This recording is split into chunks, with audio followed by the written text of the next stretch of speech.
Bismillahirrahmanirrahim. Assalamualaikum warahmatullahi wabarakatuh. Ahlan wa sahlan bil jami' ayyuhal ikhwa wal akhwat. Alhamdulillahi rabbil alamin. Wassalatu wassalamu ala nabiyyina Muhammad wa ala alihi wa sahbihi ajma'in.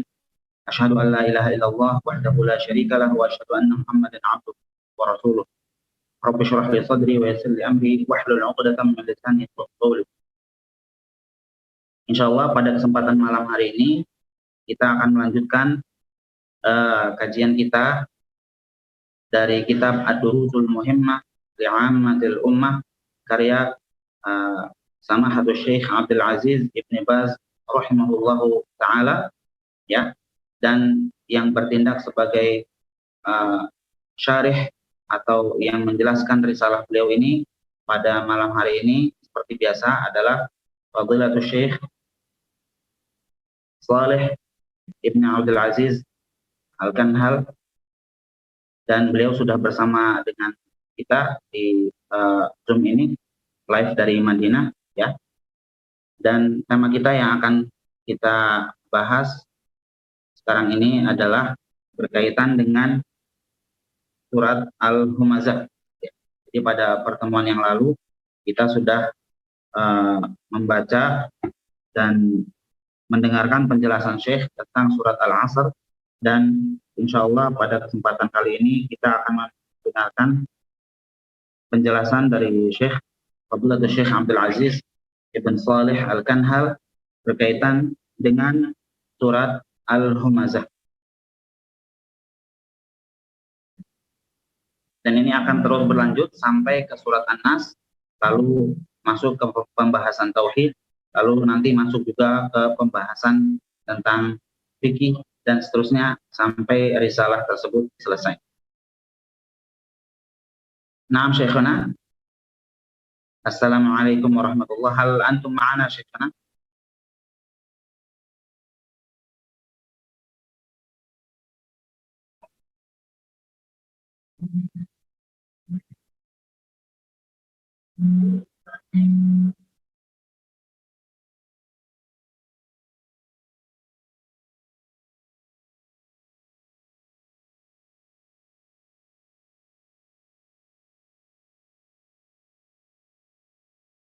Ya, jadi jadwal sebenarnya adalah jam 9 malam waktu Indonesia Barat.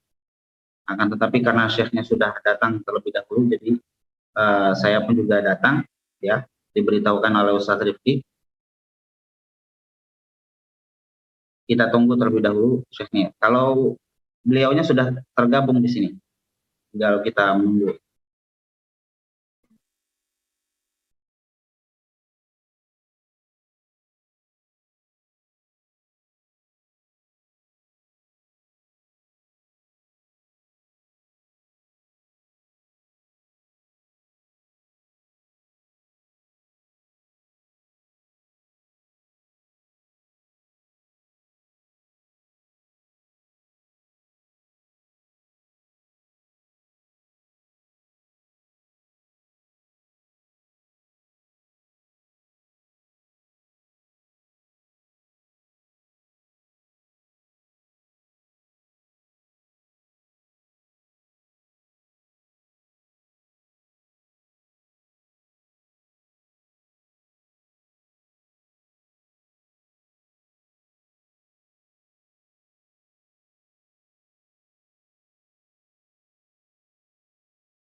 Insya Allah nanti mungkin muhadarah yang akan beliau sampaikan kurang lebih biasanya 1 jaman, ya, dan juga nanti akan dibuka untuk sesi tanya jawab di akhir daripada muhadarah yang beliau sampaikan, dan diharapkan pertanyaan-pertanyaan nanti yang diajukan itu berkaitan dengan tema yang dibahas oleh Syekh, ya. Kalaupun nanti misalnya ada pertanyaan tentang fikih dan lain sebagainya, itu insya Allah nanti akan ada sesinya tersendiri. Ketika pembahasan tentang surat-surat pada juz amma ini sudah selesai, kita akan memasuki tentang fikih salat, fikih zakat, dan seterusnya, sampai akhir daripada risalah Ad-Durus Al-Muhimmah Li'ammatil Ummah. dan pertanyaannya nanti bisa diajukan baik itu bentuknya langsung ya dengan mengacungkan tangan ataupun ditulis di chat sini bisa insya Allah taala. Juga kita sambil belajar juga bahasa Arab ya, karena Syekh tentunya akan menyampaikan materi ini full dengan bahasa Arab.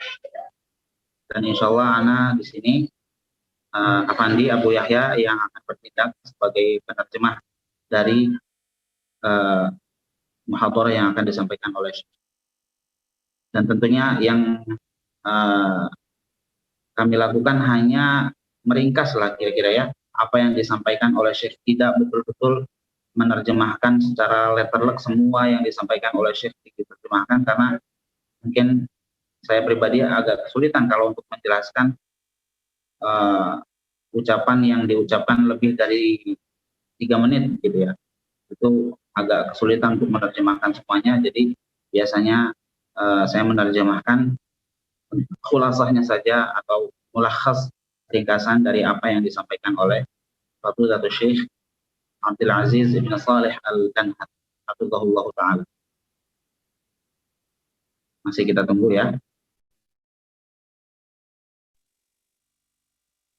Jadi untuk bukunya sendiri ada bentuk PDF, itu sangat mudah sekali untuk kita dapatkan. Tinggal diketik di Google itu Ad-Durusul Muhimmah Li'ammatil Ummah, insya Allah nanti langsung muncul.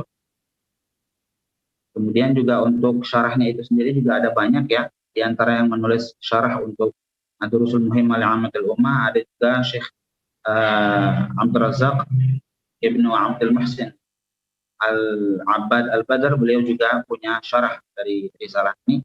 Ada juga PDF-nya, bisa kita searching sendiri di Google. Jadi baik itu matanya ataupun syarahnya insya Allah mudah untuk kita cari di Google. Tinggal ditulis Ad-Durusul Muhimmah Li'ammatil Ummah atau Syarah Ad-Durus Al-Muhimmah Li'ammatil Ummah karya Abdul Razak Ibnu Abdul Muhsin Al-Abbad Al-Badr.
Ya, kita masih menunggu Syekhnya datang. Fadilatul Syekh Abdul Aziz Ibn Saleh Al-Kanhal adalah seorang dai di Arab Saudi, tepatnya di kota Madinah, Al-Madinah Al-Munawwarah, ya.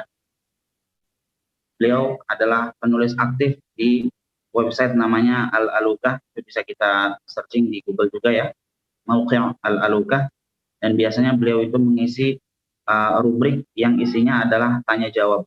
Jadi ada pertanyaan dari kaum muslimin di sana, di Arab Saudi sana, ya. Pertanyaan-pertanyaan yang berkaitan dengan keluarga, tentang pernikahan, misalnya tentang apa saja, tentang urusan-urusan pemuda, biasanya seperti itu ya. Pertanyaannya diajukan, lalu kemudian Syekh membaca pertanyaan tersebut dan menjawabnya dalam bentuk tulisan. Jadi banyaknya itu bentuknya adalah jawaban tertulis. Pertanyaannya disebutkan terlebih dahulu, siapa yang bertanya, lalu muskilah atau permasalahan yang ditanya itu apa, lalu kemudian dibahas oleh Syekh pada jawaban yang beliau tuliskan di Mauqi' Al-Alukah tersebut. Bisa kita lihat di internet ya, kalau kita tulis Abdul Aziz Ibn Saleh Al-Kanhal, ya, lalu atau kita masuk ke website Al-Alukahnya, lalu kemudian kita cari di sana tulisan-tulisan yang ditulis oleh Syekh Abdul Aziz bin Saleh Al-Kanhal. Selain itu juga, selain tulisan juga ada yang bentuknya PDF ya, buku-buku atau risalah kecil. Ada juga yang bentuknya adalah MP3 yang isinya itu kajian-kajian, ceramah, juga termasuk ke dalamnya rekaman beliau pada syarah Ad-Durus Al-Muhim li 'Ammatil Ummah, itu juga ada bentuknya MP3-nya, dan juga ada video-videonya, maqati' video, klip-klip video yang isinya itu adalah ceramah dan muhadharat yang pernah beliau sampaikan di kerajaan Arab Saudi. Semuanya ada di Mauqi' Al-Alukah tersebut. Bisa kita lihat dan kita manfaatkan.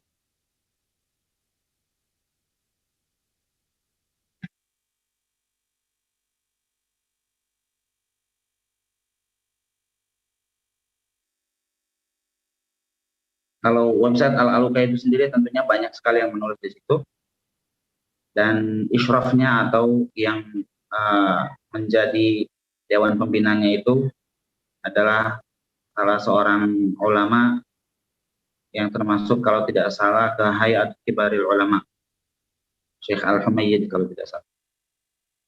Beliau sebagai pembimbing daripada website tersebut, dan di dalam website tersebut banyak sekali tulisan-tulisan ilmiah ya, baik itu bentuknya fatwa atau permasalahan-permasalahan fikih dan lain sebagainya, ada di dalam website Al-Alukah tersebut. Dan yang menulis di website tersebut insya Allah semuanya adalah orang-orang yang terpercaya.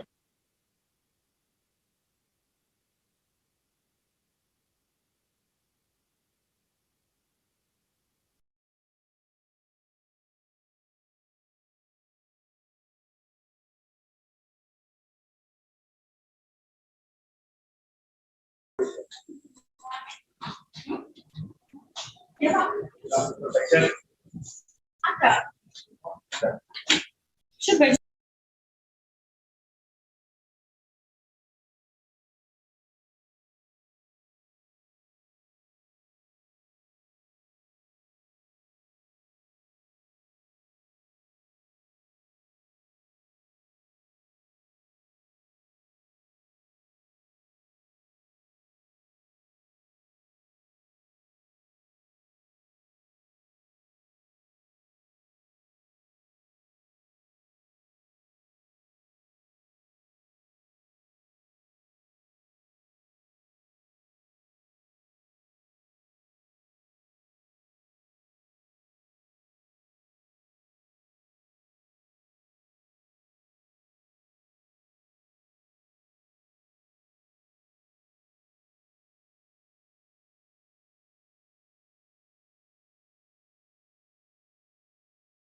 السلام عليكم ورحمة الله وبركاته. وعليكم السلام ورحمة الله وبركاته. ورحمة الله وبركاته. الله أهلا وسهلا شيخنا. حياكم الله. كيف حالكم؟ أنت يا شيخ تقدمت قليلا وأنا تأخرت قليلا، تعادل يعني واحد.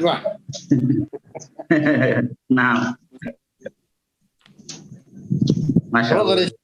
حياكم الله شيخنا. أهلا وسهلا بك. نعم. أهلا وسهلا. أهلا بكم. أنتم هل صليتم المغرب شيخنا؟ نعم. نبدأ. هل أنتم صليتم المغرب؟ لا المغرب ساعة، باقي عندنا ساعتين على المغرب. نعم. إذن يعني تقريبا عندكم الآن في الساعة يعني 5 عصرا. الساعة 7 ذا المغرب، الساعة 7 و10 دقائق. نعم. السلام عليكم ورحمة الله وبركاته. Alhamdulillah wassalatu wassalamu ala Rasulillah wa ala alihi wa sahbihi ajma'in. Rabbi syrah li sadri wa yassir li amri wahlul 'uqdatam min lisani yafqahu qawli. Saya ulang kembali mukaddimahnya ya.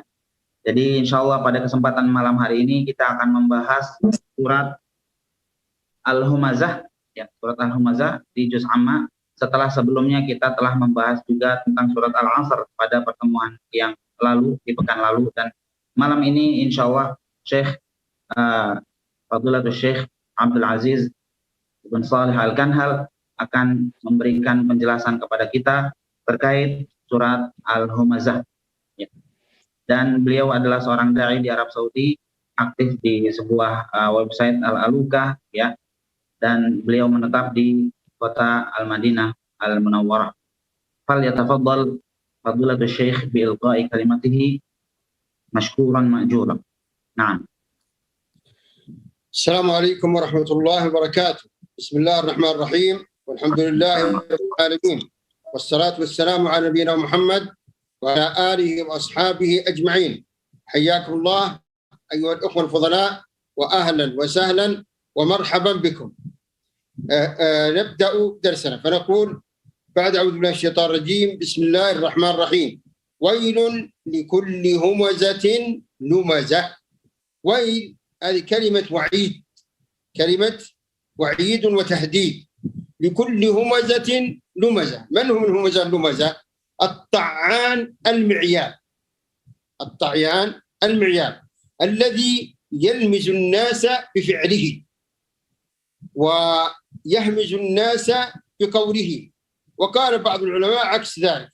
المهم أنه يهمز الناس ويلمزهم، يعني ينتقص الناس، ينتقص أقدارهم، يحتقر الناس بقوله وبفعله، يحتقر الناس بقوله وفعله. ويل لكل همزة لمزة.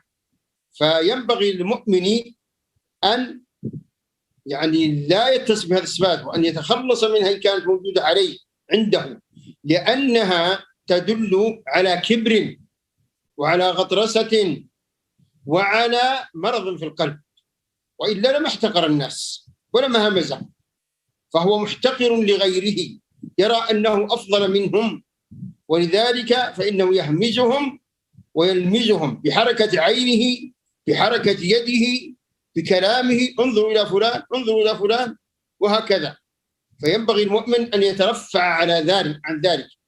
ثم إن الهمز واللمز هو ظلم لهؤلاء العباد، والمظلوم له حق على ظالمه يوم القيامة، فقد يدعو عليه.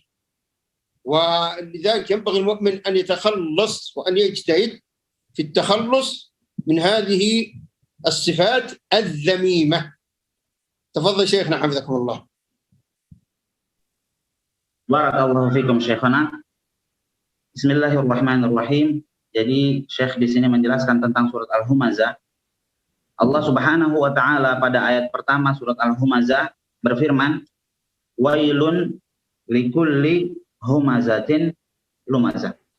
Wailul likulli humazatil lumazah, yang artinya adalah celakalah bagi setiap pengumpat dan pencela.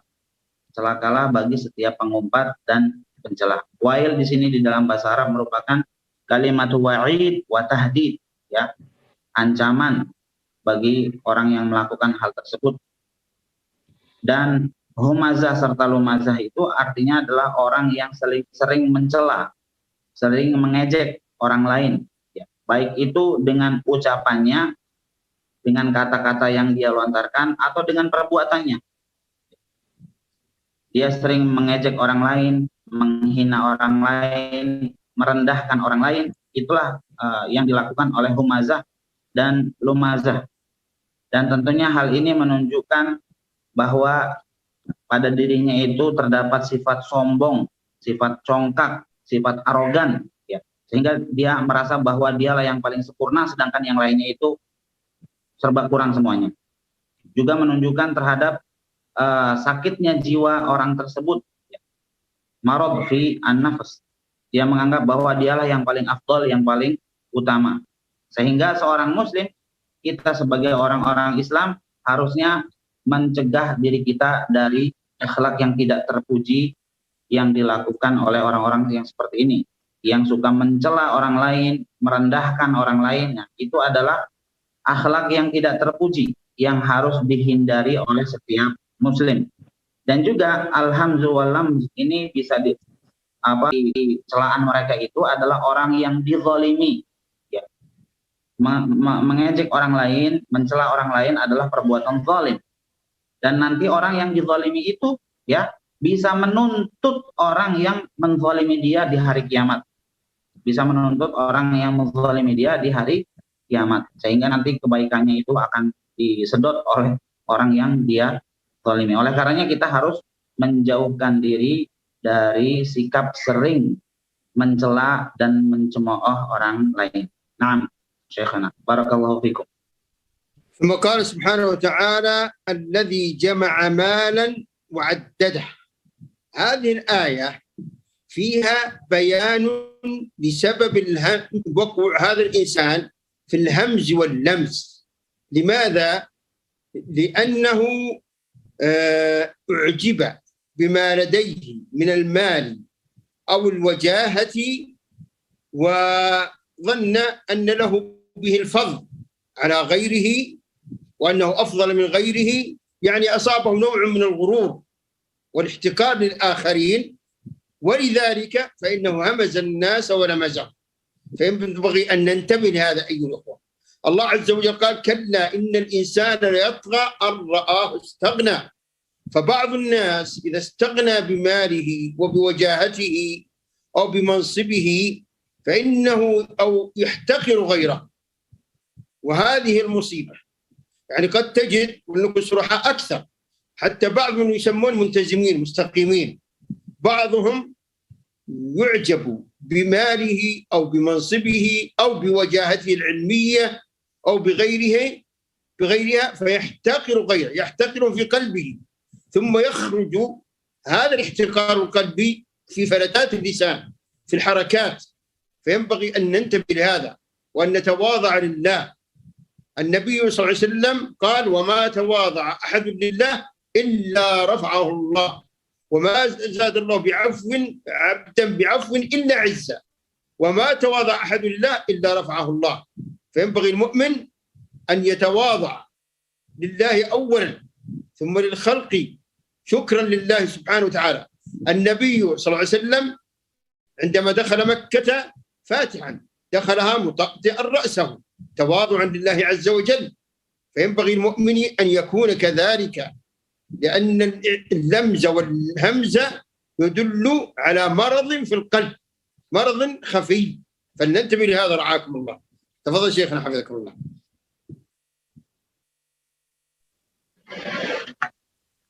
Di ayat yang kedua ini Allah Subhanahu wa taala menyatakan alladzi jama'a malahu wa 'addadah, yaitu orang yang mengumpulkan harta dan menghitung-hitung hartanya tersebut, ya. Jadi perbuatan inilah yang melatar belakangi celaan dan ejekan yang sering dia lakukan. Karena dia merasa bahwa hartanya banyak, kekayaannya luar biasa, sedangkan yang lainnya itu mungkin miskin, mungkin tidak punya apa-apa ya, sehingga dia menganggap rendah orang lain. Dia menganggap orang lain itu tidak seperti dia. Ya. Semuanya itu rendah di hadapan dia, hanya dia saja yang paling hebat ya. Dia itu merasa takjub, merasa ujub ya, dengan harta kekayaan yang dia miliki dan juga dengan kedudukan yang dia miliki. Dia merasa lebih utama, lebih hebat daripada yang lain. Dia tertipu dengan hartanya, ghurur ya. Sehingga dia itu meremehkan orang-orang lain. Allah Subhanahu wa taala dalam surat Al-Alaq menyatakan, kalla innal insana la yatgha ar-ra'ahu istaghna. Sekali-kali tidak, sungguh manusia itu benar-benar telah melampaui batas. Kenapa? Apabila melihat dirinya serba cukup. Dia melihat dirinya sudah kaya, dia melihat dirinya tidak butuh lagi pertolongan Allah Subhanahu wa taala. Dia merasa dirinya itu sudah wah gitu ya. Maka saat itu dia sudah melampaui batas ya, dan menjadi lupa daratan. Lupa bahwa dia itu sebenarnya sama dengan manusia yang lain. Maka munculnya sikap meremehkan orang lain dan juga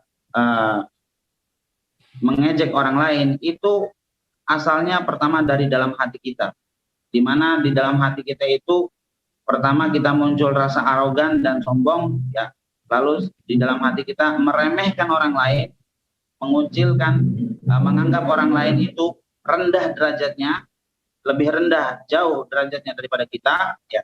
Pertama munculnya di hati, lalu kemudian direalisasikan dengan perbuatan dia dan juga melalui ucapan-ucapan dia, sehingga dia meremehkan dan mengejek orang lain. Lalu di sini Syekh membawakan bahwa seharusnya seorang mukmin itu tidak melakukan hal yang demikian, dan seharusnya seorang mukmin itu harusnya tawadhu, rendah hati. Rasulullah SAW dalam sebuah hadis juga menyatakan, wa ma tawadha'a 'abdun lillahi illa rafa'ahu Allah. Tidak ada seorang hamba yang dia itu bersikap rendah hati, tawadhu, kecuali pasti akan Allah angkat derajatnya, akan Allah angkat harkat dan martabat dirinya ketika dia itu tawadhu karena Allah Subhanahu wa taala. Wa ma zadallahu 'abdan bi'afwin illa 'izza, dan tidaklah Allah Subhanahu wa taala menambahkan pada seorang hamba ampunannya kecuali Allah pasti akan menambahkan kemuliaan kepada orang tersebut. Dan Rasulullah SAW ketika menggempur kota Makkah, maksudnya ketika Fathu Makkah, mengambil alih kekuasaan kota Makkah yang tadinya dikuasai oleh orang-orang musyrikin, kemudian diambil alih kekuasaannya oleh Rasulullah SAW dan kaum muslimin. Saat itu beliau masuk tidak dengan mencongakkan kepalanya, tidak dengan sikap sombong, tidak dengan sikap arogan, bahkan beliau itu menundukkan kepalanya karena beliau itu tawadhu ya. Padahal beliaulah yang menjadi penguasa saat itu, yang mengalahkan orang-orang musyrikin saat itu, namun beliau tetap bersikap tawadhu. Itulah Rasulullah SAW sebagai suri teladan kita semua. Naam Syekhana, barakallahu fiik. ثم قال سبحانه وتعالى يحسب أن ماله أخلده. ما معناه؟ معناه أنه يظن أن ماله يتركه حيا ولا يفكر بما بعد الموت، ما يفكر بما بعد الموت. وقيل هو تعريض بالعمل الصالح، وأن العمل الصالح هو الذي يخلد صاحبه في الحياة الأبدية لا المال. فالمشكلة أيها الإخوة أنه إذا وجد ضعف الإيمان أصبح بعض الناس لا يفكر إلا في المال والوجاهة، ويحتقر الآخرين ويظن أن هذا المال وهذا الوجاهة هي التي تخلده. والصحيح أن الذي يخلد الإنسان هو عمله الصالح والعلم النافع والعمل به وتعليمه. انظروا مثلا إلى العلماء السابقين، ماتوا منذ قرون، ولكن أئمة المذاهب الأربعة، ابن تيمية، ابن القيم، البخاري، مسلم، ابن حجر العسقلاني، الإمام النووي وغيرهم، الآن مخلدين وذكرهم طيب، والناس يترحمون عليهم ويدعون لهم ويستفيدون من علمهم إلى الآن. على مر القرون. لكن انظروا إلى من جمع المال فقط ولم يعرف حق الله فيه، ماذا حصل؟ توفي ونسيه الناس، ورثته تقاسموا تركته والناس كلهم نسوه. فإذا ينبغي الحقيقة أن ننتبه لهذا، أن الذي يخلد الإنسان حقيقة هو إيمانه وعمله الصالح، أخلاقه هي التي تخلده، هي التي تبقى ذكرا، الناس يذكرونه بالخير، يترحمون عليه، يدعون له. نعم، وإذا ينبغي الإنسان أن يحرص على الأعمال الصالحة، وخاصة تلك الأعمال متعدية النفع للغير من الفقراء والمساكين والأرامل والأيتام، ينبغي أن يحرص على ذلك. تفضل شيخنا حفظكم الله.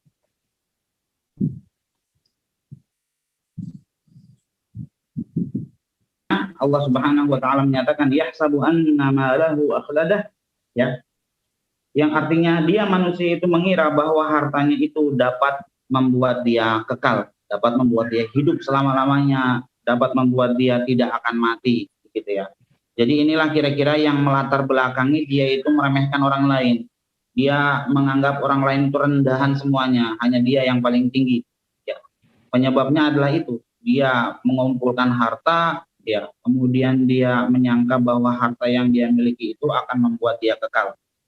Di sini Syekh menyebutkan bahwa padahal yang membuat kekal itu, ya, bukanlah harta, akan tetapi yang membuat kekal itu adalah amal saleh, adalah ilmu yang bermanfaat, adalah akhlak yang baik.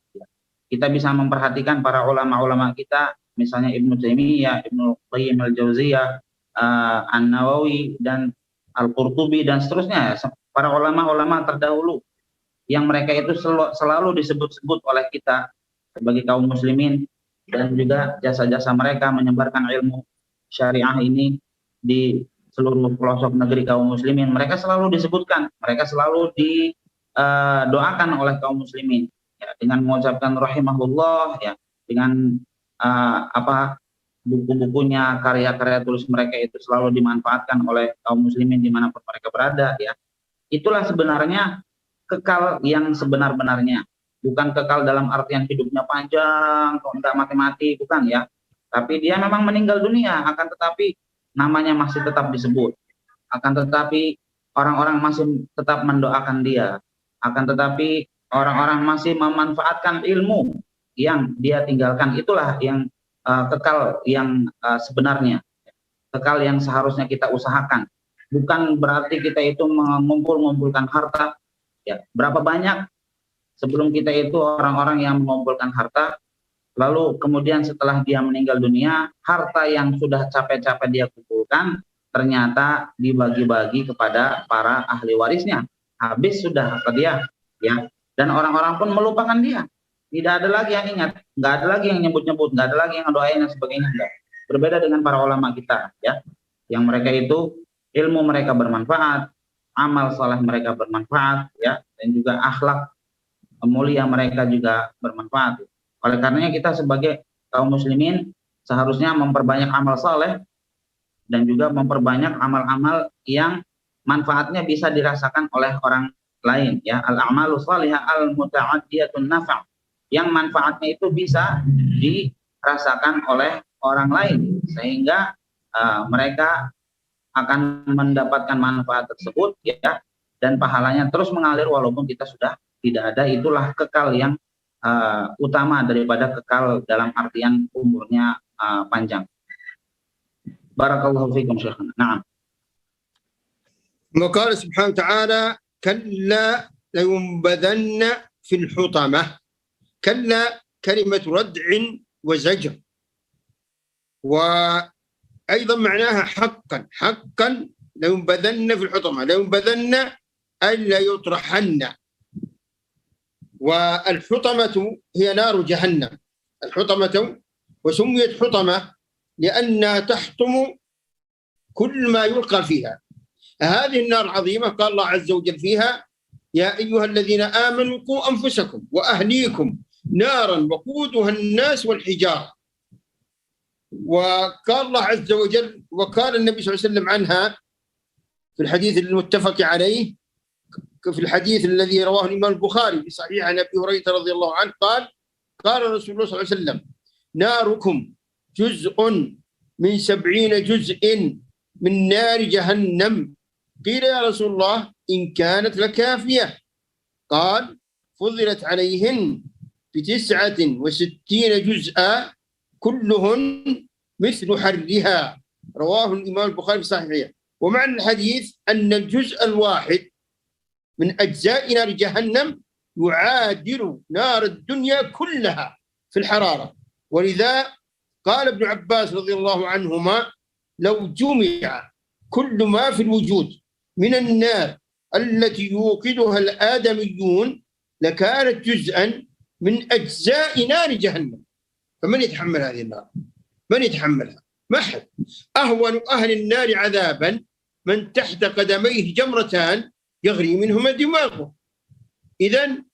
إذا قرأت كلا لينبذن في الحطمة فحرك بها قلبك، تذكر عظمة هذه النار وخطورتها، وانجو بنفسك الاكثار من الأعمال الصالحة وكثرة التوبة والاستغفار.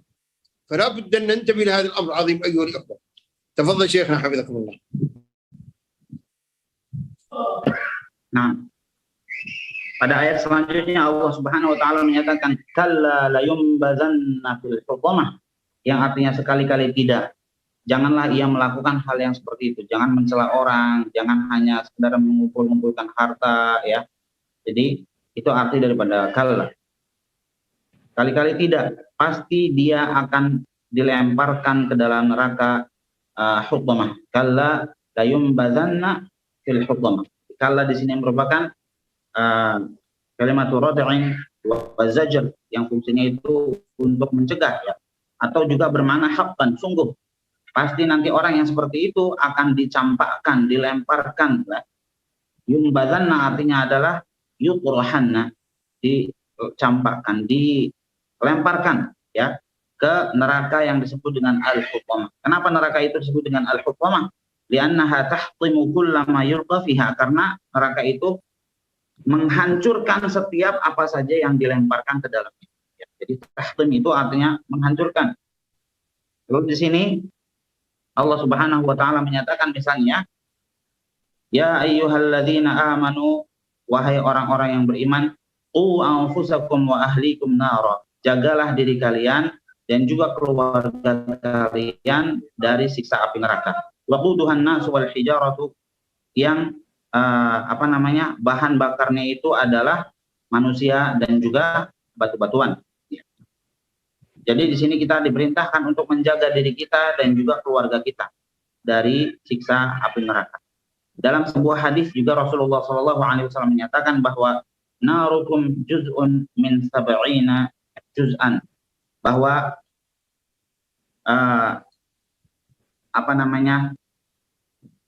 narukum juz'un min 70 juz'an min nari jahannam, api yang ada pada kalian di dunia ini adalah hanya satu bagian saja dari 70 bagian neraka jahanam, ya.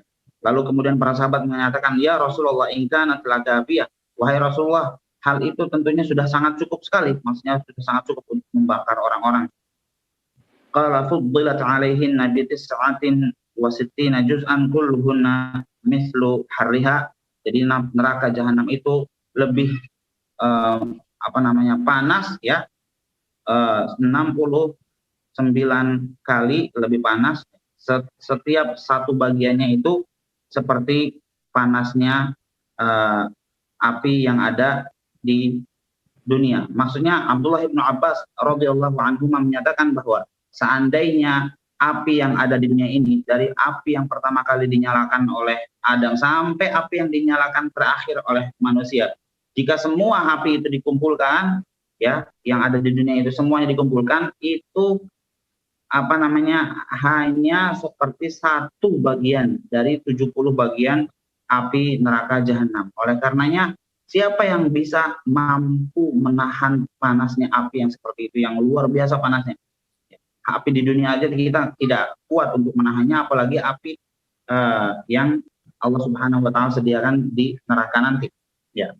Kemudian juga orang yang akan masuk neraka dan yang paling rendah siksaannya adalah orang yang nanti di kakinya itu diberi bara api jamratan, ya, 2 bara api di kaki kanan dan kirinya. Lalu kemudian yaghli minhuma dimaghuhu, karena bara api yang ada di kakinya itu, ya, maka otaknya ini meleleh melepuh, ya, bergemuruh seperti air yang kita masak itu kalau matangnya, seperti itu otaknya, ya. Padahal apinya ada di kaki tapi otaknya sampai matang, gitu ya.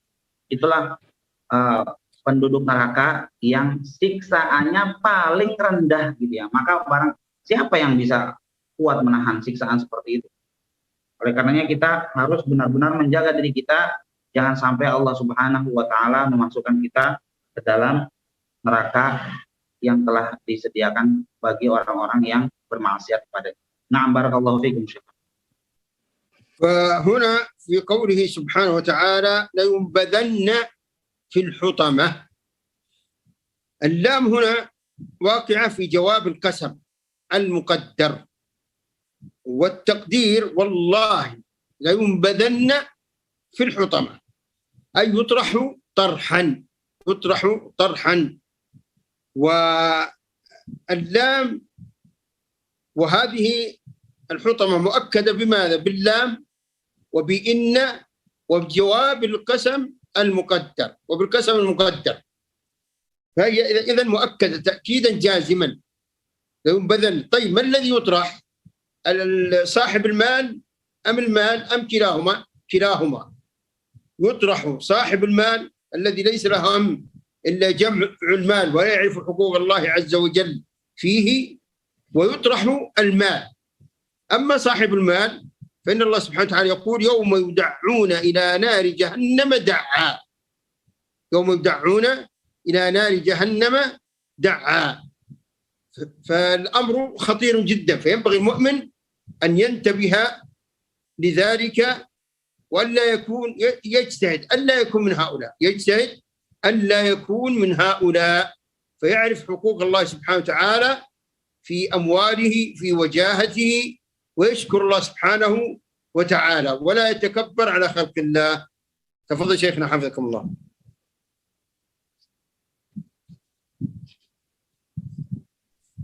Nah, kemudian di sini Syekh juga ingin menegaskan, ya, bahwa di dalam ayat yang ini ketika Allah Subhanahu wa taala menyatakan kalla la yumbadanna fil hutama, tunggu, jangan sekali-kali seperti itu, sungguh dia nanti akan dicampakkan ke neraka jahanam. Yang itu la yumbadanna itu sebenarnya adalah jawabul qasam, jawab daripada sumpah. Sumpahnya adalah muqaddar, tidak disebutkan di situ, ya, tapi ditakdirkan dengan wallahi, demi Allah, ya. La yumbadanna, sungguh dia nanti akan dicampakkan, dilemparkan ke neraka jahanam atau ke neraka hutmah, ya. Jadi di situ ada banyak sekali penekanan dan ada banyak sekali penegasan atau taukid yang disebutkan di dalam ayat tersebut. Pertama adanya qasam atau yang disebut dengan sumpah, ya. Lalu kemudian adanya lam di situ yang merupakan lam untuk jawabul qasam. Kemudian juga ada nun taukid as-saqilah di situ juga sebagai penekanan dan penegasan bahwa betul-betul dia itu nanti akan dicampakkan oleh Allah Subhanahu wa taala ke dalam neraka tersebut, ya. Dan tidak mungkin dia melarikan diri, tidak mungkin dia akan pergi ketika Allah Subhanahu wa taala mencampakkan dia di neraka tersebut. Dan juga yang dicampakkan atau dilempar ke neraka jahanam itu siapa? Apakah orang tersebut atau harta yang dia miliki? Syekh menjawab tadi bahwa yang dilemparkan ke neraka jahanam itu bukan hanya orangnya, tapi juga hartanya ikut dilemparkan juga.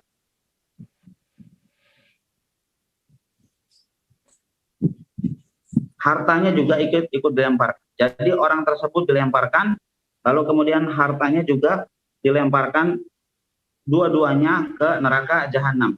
Jadi dua-duanya itu dilemparkan ke neraka jahanam ya, bagi orang-orang yang hanya mengumpulkan harta lalu dia itu lupa untuk menunaikan hak-hak daripada harta tersebut. Dia tidak membayarkan zakatnya, dia tidak bersedekah, dia hanya mengumpulkan harta itu untuk berfoya-foya dan untuk memperkaya diri dan lupa untuk menunaikan zakat, sedekah dan lain sebagainya ya. Orang yang seperti ini maka akan dicampakkan dan dilempar ke neraka jahanam, dia dan juga hartanya ya. Allah Subhanahu wa ta'ala menyatakan di dalam surat At-Tur, yauma yud'auna ila nari jahannam da'a. Ayat yang ke-13. Pada hari ketika itu mereka didorong ke neraka jahanam dengan sekuat-kuatnya ya. Jadi mereka itu tidak mau masuk neraka jahanam, tapi dicampakkan, didorong, dilempar gitu ya. Dijorogin gitu istilahnya, kalau kita jorogin sampai masuk ke neraka jahanam ya, dengan sekuat-kuatnya. Jadi kita berlindung kepada Allah Subhanahu wa taala agar tidak termasuk ke dalam orang-orang yang semacam ini yang dicampakkan oleh Allah Subhanahu wa taala ke neraka jahanam. Naam Syekhana. ثم قال سبحانه وتعالى وما أدراك ما الحطمة نار الله الموقدة.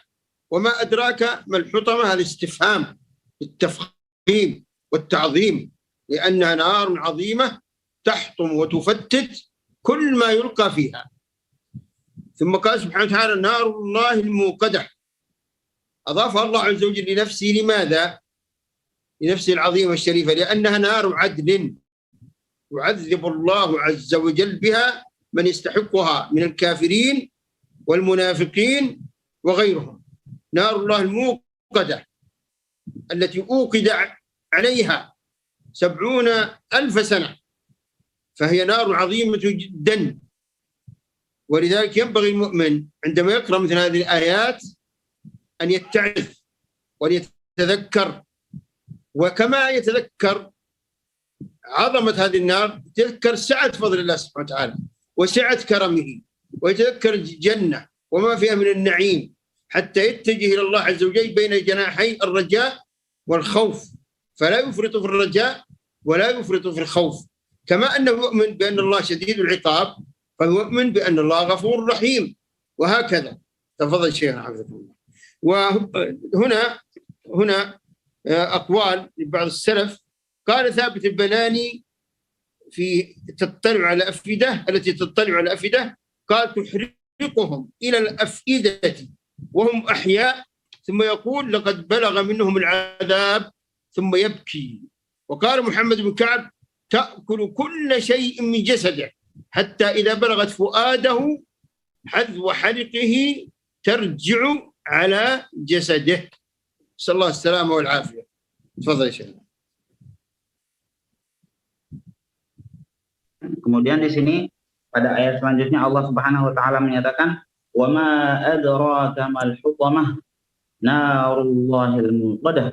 Wa ma adraka mal hutamah, ayat yang kelima, dan tahukah kamu apakah neraka hutamah itu?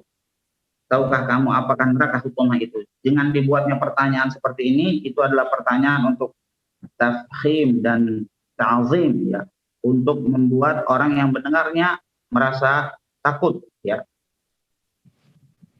akan pertanyaan ini, supaya membuat kita itu takut terhadap neraka tersebut. Lalu jawabannya adalah neraka Allah yang telah dinyalakan, api atau azab Allah yang dinyalakan ya.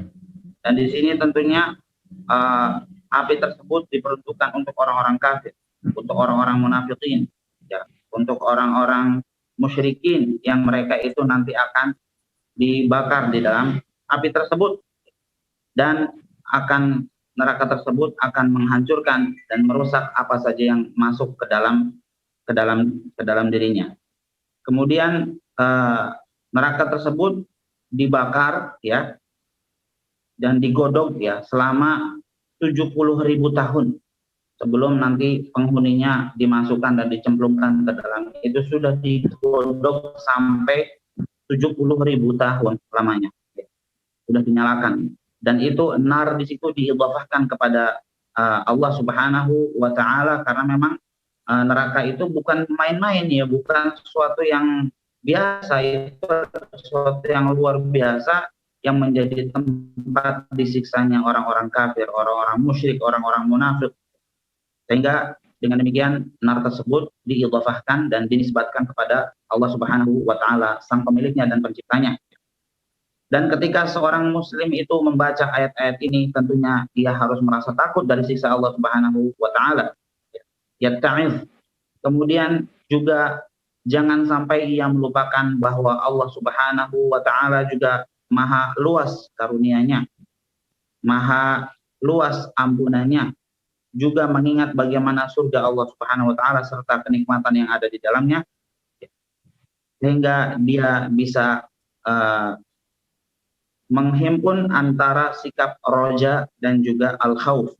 Selain dia itu takut dari murka Allah, dari siksa Allah dan nerakanya, dia juga punya rasa harapan ya kepada Allah Subhanahu wa taala bahwa Allah akan mengampuninya, Allah Subhanahu wa taala akan memberikan taufik dan rahmat kepadanya gitu ya.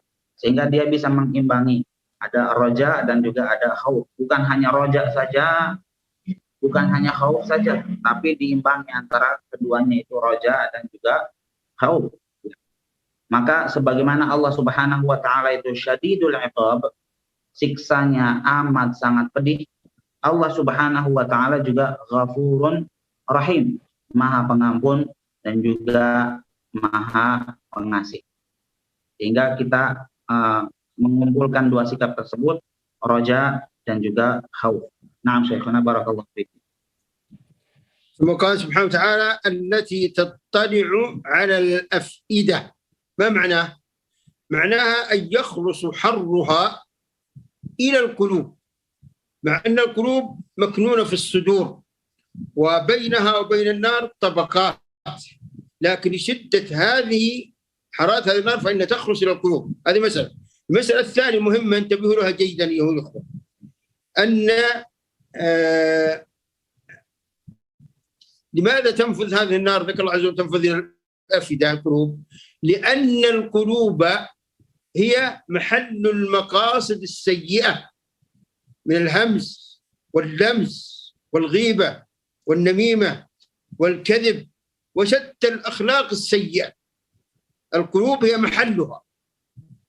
فلذلك كان الله عز وجل قال التي تطلع على الأفئدة، يعني جزاء وفاقا، جزاء وفاقا، لأن القلوب هي محل المقاصد السيئة، الغيبة، الكذب، الهمز، اللمس، الاحتقار، الازدراء للآخرين، وهي أيضا محل المقاصد السيئة، النيات السيئة والتي لا يعلم بها إلا الله عز وجل.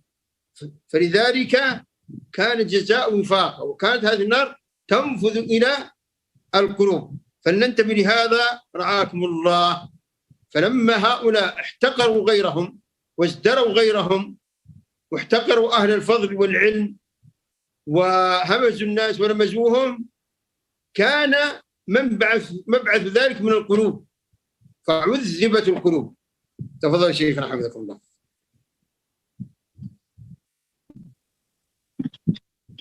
Pada ayat selanjutnya Allah Subhanahu wa taala menyatakan allati tattali'u 'alal afidah, ya. Allati tattali'u 'alal afidah, di mana api tersebut ya, neraka itu yang membakar sampai ke dalam hati. Jadi al-afidah ini adalah jama' dari fuad, maksudnya adalah al-qalb atau hati ya. Jadi para penduduk neraka itu mereka dibakar dan pembakaran itu sampai ke dalam hati mereka, sampai ke dalam hati-hati mereka, maksudnya sampai ke jantung mereka, sampai ke afidah mereka gitu ya. Sedangkan mereka masih hidup, dalam kondisi hidup, lalu apinya itu menyambar sampai ke dalam rongga tubuh mereka, termasuk ke dalamnya hati gitu ya. Jadi itu merupakan api yang sangat luar biasa dahsyatnya, bukan hanya membakar kulit saja, tapi sampai ke dalam rongga dalam tubuh manusia juga itu terbakar ya, terutama hati, atau di sini maksudnya adalah jantung ya. Kondisi hidup jantungnya sampai terbakar ya, karena hati itu adalah mahallul maqasidis sayyi'ah. Hati itu adalah tempatnya niat-niat yang buruk dan juga perbuatan-perbuatan buruk yang sifatnya perbuatan-perbuatan hati, seperti misalnya syirik ya, yang di dalam hati itu riya, ingin dipuji orang, itu juga perbuatan hati. Kemudian juga misalnya ihtiqar, izdira, meremehkan orang lain, merendahkan orang lain, kibr ya, sombong, arogan ya, itu semuanya adalah perbuatan hati, itu bersumber dari hati, lalu kemudian nanti diterjemahkan dengan perbuatan-perbuatan dia. Maka karena hatinya itulah yang menjadi sumber dari perbuatan-perbuatan buruk, maka hati itu pula lah yang disiksa oleh Allah Subhanahu wa taala, yang dibakar sebagai jazaan wifaq ya, sebagai ganjaran yang setimpal, sebagai balasan yang setimpal, karena hati itu tempatnya perbuatan-perbuatan buruk, al-maqasid as-sayyi'ah, maka hati itu juga lah yang dibakar oleh Allah Subhanahu wa taala. Semoga Allah Subhanahu wa taala melindungi kita dari panasnya api neraka. Naam Syekhana, barakallahu fiik. ثم قال سبحانه وتعالى إنها عليهم مؤصدة في عمد ممددة، أي مغلقة من جميع النواحي، من فوق من تحت من جوانب كل شيء، مغلقة بأعمدة فلا يستطيعون الخروج منها، كما قال سبحانه وتعالى كلما أرادوا أن يخرجوا منها أعيدوا فيها، يعني يرفعون إلى أعلاه، فإذا فرحوا وظنوا أنهم سيخرجون أركسوا فيها. تصور الحسرة والألم، تصور الحسرة والألم. لو أن إنسانا والعياذ بالله حصل له حريق في غرفة لا يستطيع أن يخرج منها أبدا، الشبابيك مغلقة والأبواب مغلقة، كيف تكون حسرته؟ حسرة عظيمة. لو أنه في السيارة واتقدت عليه نارا ولا يستطيع أن يخرج، كيف تكون حسرته؟ كذلك هم، كذلك هؤلاء في هذه الحسرة العظيمة. نعم تفضل شيخنا. Dua ayat terakhir Allah Subhanahu wa taala menyatakan di sini dalam surat Al-Humazah. Innaha 'alaihim mu'sadah fi 'amadin mumaddadah, ayat yang ke-8, artinya sungguh api itu ditutup rapat atas diri mereka. Ditutup rapat atas diri mereka. Ya, maksudnya neraka itu tertutup rapat atas diri mereka. Fi 'amadin mumaddadah, sedang mereka itu diikat pada tiang-tiang yang panjang. Jadi di sini neraka itu semuanya tertutup rapat, tidak ada sama sekali jalan keluar di mana mereka bisa kabur keluar dari neraka itu, tidak bisa sama sekali. Sehingga mereka merasakan penyesalan yang sangat amat ketika mereka berada di dalam neraka. Hasrah azimah. Kita bisa bayangkan seandainya kita berada di rumah kita atau berada di kamar kita, lalu kemudian terjadi kebakaran. Terjadi kebakaran sehingga kita terbakar, lalu kita mau keluar kemana saja nggak bisa. Pintunya dikunci, kemudian jendela terkunci, atap juga tertutup, semuanya tertutup, kita nggak bisa keluar kemana dari ruangan tersebut, sehingga kita pun terbakar di situ. Seperti itulah kira-kira yang akan dirasakan oleh para penduduk neraka. Mereka disiksa di dalamnya dan tidak bisa keluar sama sekali. Allah Subhanahu wa taala menyatakan dalam surat Al-Hajj ayat nomor 22, kullama aradu ay yakhruju minha min ghammin u'idu fiha. Ya. Setiap kali mereka itu ingin keluar dari neraka tersebut supaya mereka terbebas dari rasa sedih, rasa murung, rasa gundah gulana ya, supaya mereka bisa istirahat sebentar lah gitu, keluar, u'idu fiha, dikembalikan lagi, balik lagi ke tempat semula. Setiap kali mereka berusaha untuk keluar, balik lagi ke tempat semula. Setiap kali mereka ingin balik lagi ke itu, mereka kullama aradu an yakhruju minha u'idu fiha wa qila lahum dhuqu 'adzaban nar.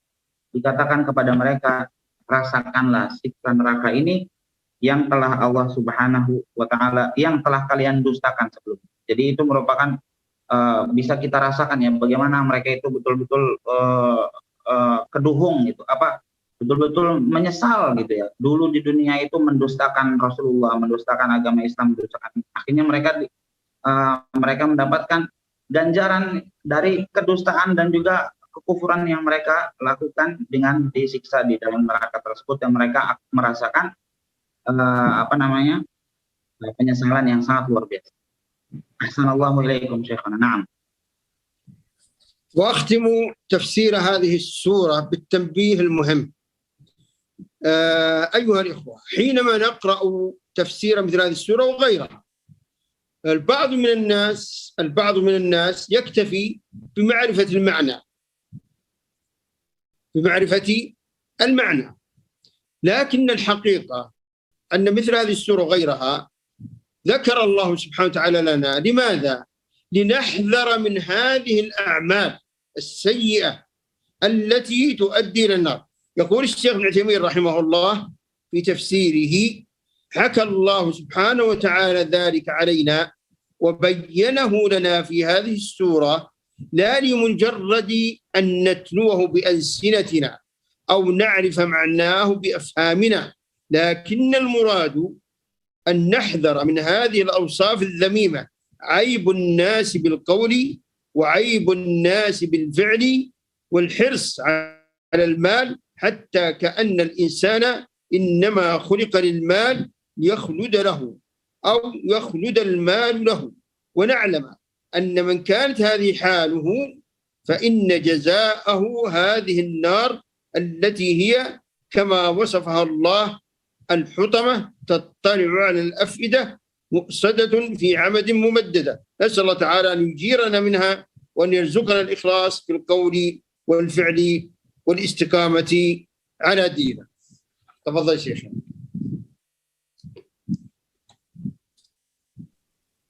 Ya, jadi kemudian juga pelajaran yang kita ambil dari tafsir surat ini dan juga tafsir surat-surat yang lain seperti yang dinyatakan oleh Syekh Muhammad bin Shalih Al-Utsaimin rahimahullahu taala, ya, bahwa Allah Subhanahu wa taala menceritakan kepada kita ini semua dan juga menjelaskan kepada kita apa yang telah dijelaskannya di dalam surat ini, ya, itu tujuannya bukan hanya supaya kita membacanya dengan lisan-lisan kita, bukan hanya supaya kita mempelajari mufradat atau kosakatanya dan kita pahami, ya, kita pahami kosakata-kosakatanya satu persatu sehingga kita bisa mencerna maknanya dengan baik. Bukan itu saja, tapi juga, ya, kita dituntut untuk menghindari sifat-sifat buruk yang Allah Subhanahu wa taala sebutkan di dalam surat ini, yang menyebabkan pelakunya itu disiksa oleh Allah Subhanahu wa taala di dalam neraka hutmah.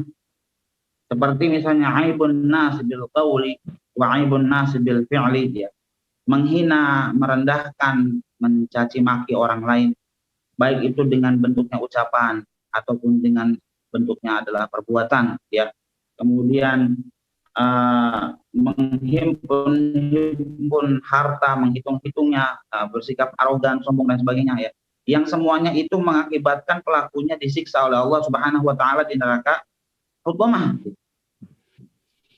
Itu semua sifat-sifat buruk itu harus kita hindari supaya kita tidak bernasib seperti yang disebutkan oleh Allah Subhanahu wa taala di dalam surat Al-Hutamah tersebut, ya.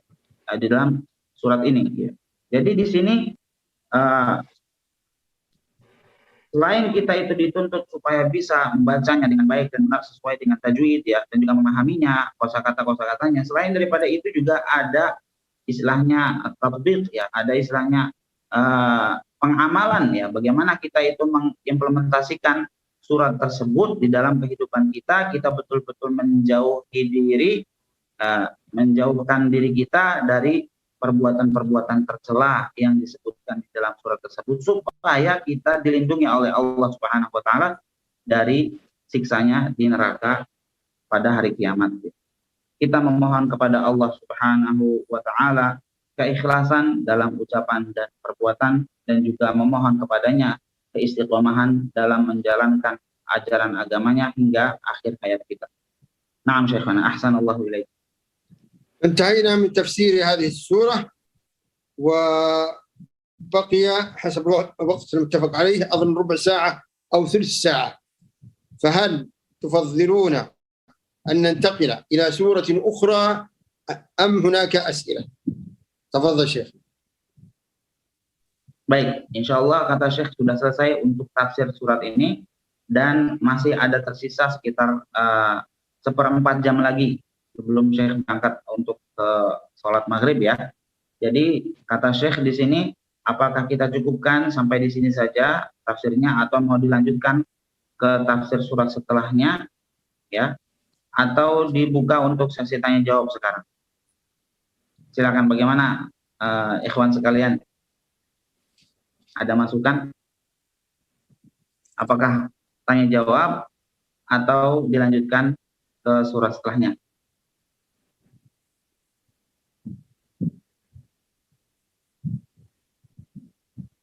Bagaimana jawabannya? Silakan mengacungkan tangan, nggak apa-apa, ngomong langsung atau ditulis di chat. Apakah ada yang mau? Silakan. Isna, pendapatnya bagaimana? Apakah dilanjutkan ke surat setelahnya atau Bapak Tisna, silakan. Mau dilanjutkan ke surat setelahnya atau kita cukupkan sampai di sini? Silakan Pak Tisna. Tadi di unmute ya. Kita tanya jawab aja.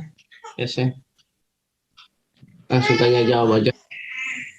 Baik, ya. Ada yang mau ditanyakan Pak Tisna dan juga Ahmad Syafaat?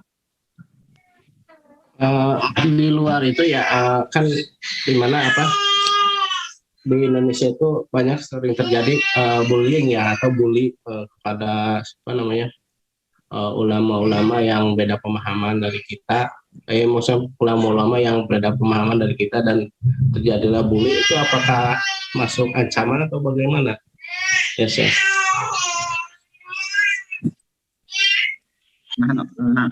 هم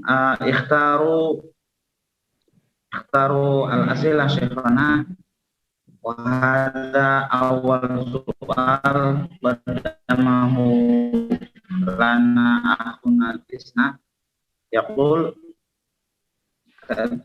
يعني هناك الدعاة إلى الخير كان بعض الناس يستهزئ بهم أو ربما يستخفونهم أو ربما يعني يتعرضون للسب بسبب يعني الاختلاف في قضية الدين. هل هذا أيضا يدخل فيما تحدثنا عنه في هذه السورة؟ نعم شيخنا. نعم حفظك الله، هذا سؤال مهم جدا، جزاك الله خيرا. نعم يدخلون فيه. وانظر إلى المنافقين الذين كانوا مع النبي صلى الله عليه وسلم في غزوة تبوك واستهزأوا بالصحابة، قالوا ما رأينا مثل قرائنا هؤلاء أرغب بطونا وأجبن عند اللقاء. فالله سبحانه وتعالى حكم بكفرهم. فالقضية خطيرة جدا. إذا كان المستهزئ بالعالم أو بطالب العلم يستهزئ به لما عنده من دين واستقامة، فإن هذا خطير جدا، لأنه قد يكون لم يستهزئ به شخصه وإنما استهزأ بدينه الذي يحمله، والاستهزاء بالدين كفر. فينبغي أن ننتبه لهذا. فلعل الشيخ حفظه الله يأتي بالآية التي في استهزاء المنافقين بالصحابة في معركة ورد الله عز وجل عليهم. تفضل شيخنا حفظك الله.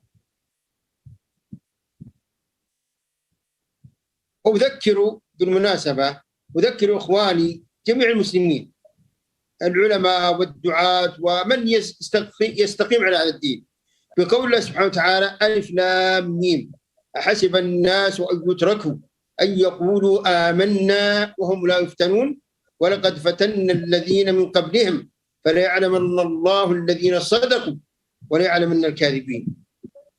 وقول الله سبحانه وتعالى: ولنبلونكم بشيء من الخوف والجوع ونقص من الأموال والأنفس والثمرات وبشر الصابرين الذين إذا أصابتهم مصيبة قالوا إنا لله وإنا إليه راجعون. أولئك عليهم صلوات من ربهم ورحمة أولئك هم المهتدون. ما دمت مستقيما وتدعو إلى الله فلا عليك من هؤلاء المستهزئين، هم الذين سيتحملون إثمهم، أما أنت فتأخذ من حسناتهم يوم القيامة، فإن فنيت حسناتهم أخذ من سيئاتك فطرحت عليهم والعياذ بالله وطرحوا في النار، فأبشر وافرح بفضل الله.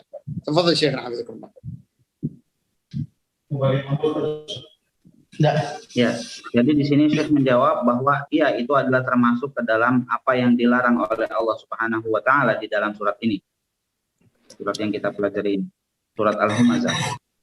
Jadi di situ seperti yang dilakukan oleh orang-orang munafikin, di mana orang-orang munafikin itu mengejek dan mencela para penghafal Al-Qur'an di antara kalangan sahabat Rasulullah Shallallahu Alaihi Wasallam. Dan orang-orang munafikin itu pada perang Tabuk mengatakan, kami ini tidak pernah melihat orang-orang yang perutnya paling buncit, paling suka makan, dan juga paling pengecut dan paling takut saat bertemu dengan musuh lebih melebihi daripada para qurra ini, para qori ini, para penghafal Al-Quran. Jadi para penghafal Al-Quran itu dicemooh dan diledek oleh orang-orang munafikin, dikatakan perutnya paling buncit, paling banyak makannya, kemudian paling pengecut saat berhadapan dengan musuh, ya. Diejek itu orang-orang para penghafal Al-Quran di antara kalangan sahabat Nabi Muhammad SAW. Dan tentunya ejekannya itu walaupun kepada diri mereka, ya, maksudnya adalah ingin mengejek Al-Qurannya sebenarnya, ingin mengejek agama yang dianut oleh para sahabat Nabi sebenarnya. Oleh karenanya Allah Subhanahu wa taala menyatakan, ya, dan menghukumi mereka sebagai orang-orang yang kafir, yang mereka itu dihukumi oleh Allah Subhanahu wa taala sebagai orang-orang kafir yang tidak lagi beriman, karena mereka itu mempermainkan atau mengejek para sahabat Nabi yang diejek oleh mereka. Maka Allah Subhanahu wa taala menurunkan ayat pada surat surat At-Taubah, di mana Allah Subhanahu wa taala menyatakan, wala in sa'altahum la yaqulunna innama kunna nakhudu wa nal'ab. Jika kamu itu bertanya kepada mereka, mereka pasti akan mengatakan bahwa ucapan kami yang tadi itu, ejekan kami kepada para sahabat penghafal Al-Quran itu, kami lakukan hanya sekedar main-main saja, senda gurau, ya. Kami qul abillahi wa ayatihi wa rasulihi kuntum tastahzi'un. Katakanlah, apakah kalian itu mengejek Allah, mengejek ayat-ayatnya dan mengejek Rasulnya? Apakah dengan ini semua kalian itu mengejek? La ta'taziru qad kafartum. Jangan kalian itu cari-cari alasan lagi. Kalian sudah kafir ba'da imanikum, setelah kalian tadinya beriman. Jadi di sini Allah Subhanahu wa taala menghukumi mereka sebagai orang-orang kafir karena mereka itu mencela para ahli Al-Quran di antara kalangan sahabat Nabi Muhammad Shallallahu Alaihi Wasallam. Ya, tentunya di sini, ya, mereka itu menghinanya. Kalau misalnya ada seorang dai, seorang ustaz dan sebagainya dihina, dicaci maki, dilecehkan, diejek, itu sebenarnya yang diejek itu bukan pribadinya, tapi adalah agamanya, adalah ilmu yang dia bawa, adalah dakwah yang dia serukan.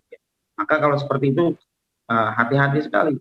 Kita jangan sampai seperti itu, karena kita bisa jadi seperti orang-orang munafikin yang dicap sebagai orang-orang kafir oleh Allah Subhanahu wa taala karena menghina tadi para penghafal Al-Quran dari segi din, agama, dan keistiqomahan mereka. Dan tentunya kita harus ingat bahwa Allah Subhanahu wa taala itu tidak akan membiarkan para hamba-hambanya yang istiqomah, hamba-hambanya yang soleh, ya, itu dibiarkan begitu saja tanpa adanya ujian di dunia ini. Ya, tentunya semuanya itu akan Allah Subhanahu wa taala berikan ujian, ya. Semakin tinggi tingkat ketakwaannya dan juga kesolehannya, maka ujiannya pun juga akan semakin sulit. Ya. Allah Subhanahu wa taala menyatakan dalam surat Al-Ankabut, ahasiban nasu ay yutraku ay yaqulu amanna wa hum la yuftanun. Apakah manusia itu mengira dan menyangka bahwa mereka itu akan ditinggalkan begitu saja setelah mereka mengatakan kami beriman, lalu mereka tidak mendapatkan ujian sama sekali? Tentunya tidak, ya. wa laqad fatanna alladziina min qablihim, dan sungguh kata Allah, kami ini telah menguji orang-orang sebelum mereka, fala ya'lamannallahu alladziina shadaqu wa la ya'lamannal kadzibin, sehingga Allah benar-benar mengetahui siapa orang-orang yang jujur, siapa orang-orang yang murni dalam keimanannya, dan siapa orang-orang yang dusta. Juga dalam ayat yang lain Allah Subhanahu wa taala menyatakan, walanabluwannakum bisyai'in minal khawfi wal ju'i wa naqsin minal amwali wal anfusi was samarati wa basyirus sabirin alladzina idza asabatuhum musibah qalu inna lillahi wa inna ilaihi raji'un, yang artinya adalah sungguh kami akan menguji kalian dengan sedikit dengan sesuatu dari rasa lapar, dari rasa takut, dan juga rasa lapar, dan juga kekurangan harta, kekurangan buah-buahan, dan juga jiwa, ya. Dan berikanlah kabar gembira kepada orang-orang yang sabar, ya. Siapakah orang-orang yang sabar itu? Adalah orang-orang yang ketika ditimpa musibah mereka akan mengatakan inna lillahi wa inna ilaihi raji'un. Kami ini mengucapkan istirja', ya. Kami ini sesungguhnya adalah milik Allah dan kami itu akan dikembalikan pula kepada Allah. Kami ini inna lillahi wa inna ilaihi raji'un. Kami adalah milik Allah dan kami ini akan kembali, dan hanya kepadanya lah kami akan kembali, dan hanya kepadanya kami akan kembali. Ulaika alaihim salawatun min rabbihim wa rahmah. Mereka itulah yang akan mendapatkan salawat dari Rabb mereka, dari Tuhan mereka, akan dapat keberkahan, ya, dari Allah Subhanahu wa taala, wa rahmah, dan juga akan mendapatkan rahmat, kasih sayang Allah. Wa ulaika humul muhtadun, dan mereka itulah orang-orang yang mendapatkan hidayah petunjuk Allah Subhanahu wa taala. Jadi kita ini kalau misalnya memang sudah berusaha semampu mungkin menuntut ilmu syar'i, ya, dan berusaha mengajak orang kepada ajaran agama Islam yang lurus ini, ya, lalu ada orang yang mencemooh kita, ada orang yang mengejek kita, ada yang bilang apalah segala macamnya, jangan diperdulikan, karena memang itulah ujian yang akan Allah Subhanahu wa taala berikan kepada kita. Tidak mungkin kita itu berdakwah lalu jalannya lurus saja, nggak ada halangan, nggak ada rintangan. Jangan-jangan itu bukan dakwah, ya.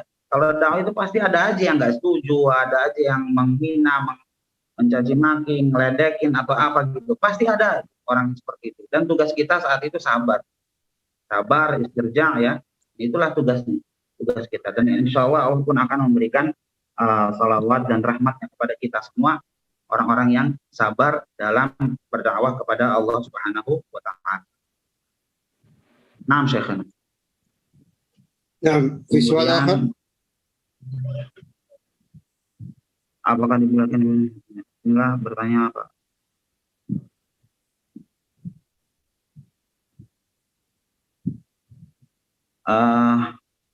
Yusuf, ukhtuna Yusuf, taqul fi su'aliha, bagaimana keadaan neraka dan surga saat ini sebelum diisi oleh penghuni-penghuninya? Jazakallahu khairan. Kaifa ahwal al-jannah wan nar qabla an yadkhulaha ahluha haliyan al-an. Halul jannah wa halun nar qabla an yadkhulaha haluha al-an. Kaifa hiya halul jannah wa halun nar qabla an yadkhulaha ahluha. النار والجنة موجودتان الآن، ونعم، وأهل النار يعذبون في قبورهم، يعذبون في البرزخ، وفي يوم القيامة يعذبون في نار جهنم. نعم، وهما موجودتان الآن كما دلت على ذلك نصوص شرعية. نعم، في آل فرعون قال تعالى يعرضون عليها، فهي موجودة الآن. نعم. Baik. Jadi jawaban dari Syekh di sini bahwa neraka dan surga itu ada sekarang. Sudah diciptakan oleh Allah Subhanahu wa taala dan sudah ada sekarang. Bukan berarti belum ada terus nanti adanya pas lagi hari kiamat, enggak. Tapi neraka dan surga itu sudah ada sekarang ini, ya. Dan adapun orang-orang yang nanti akan masuk neraka, mereka itu sekarang sedang disiksa di alam kuburnya, di alam barzakhnya, ya. Yu'adzabun fi quburihim. Juga misalnya di dalam ayat yang Allah Subhanahu wa taala menyatakan bahwa yu'raduna 'alaiha ghuduwan wa 'ashiyya, bahwa orang-orang yang termasuk ke dalam alu Fir'aun itu ya, kalau bala tentara Fir'aun dan juga orang-orang yang mereka itu mengikuti Fir'aun, mereka itu disiksa dengan cara ditunjukkan kepada mereka bagaimana siksa neraka itu setiap pagi dan sore di kubur mereka. Terus seperti itu. Dan nanti pas lagi hari kiamat, adkhilu ala Fir'aun asyadal azab, masukkanlah itu Fir'aun itu ke dalam neraka yang paling pedih siksaannya gitu ya. Jadi seperti itu. Jadi mereka sekarang kalau yang penduduk neraka itu sedang dipertontonkan bagaimana neraka, ya nerakanya sudah ada, tapi dipertontonkan bagaimana neraka, nah mereka sedang disiksa di kubur mereka, nanti di kiamat baru mereka dimasukkan ke dalam neraka. Barakallahu fiikum. Nah, naqra as'ilatan ukhra. Izin bertanya, apakah boleh ibadah umrah dengan niat lain?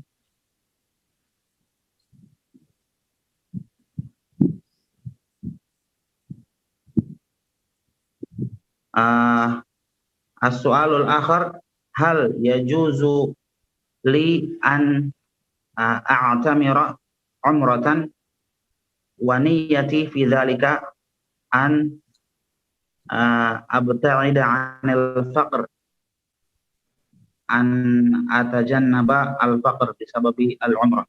Hal yajuzu li an a'tamira wa anwi biha ijtinab al-faqr. Nah. الله يحفظك. النبي صلى الله عليه وسلم قال في الحديث المتفق عليه، قال العمرة إلى العمرة كفارة لما بينهما، والحج المبرور ليس له جزاء إلا الجنة.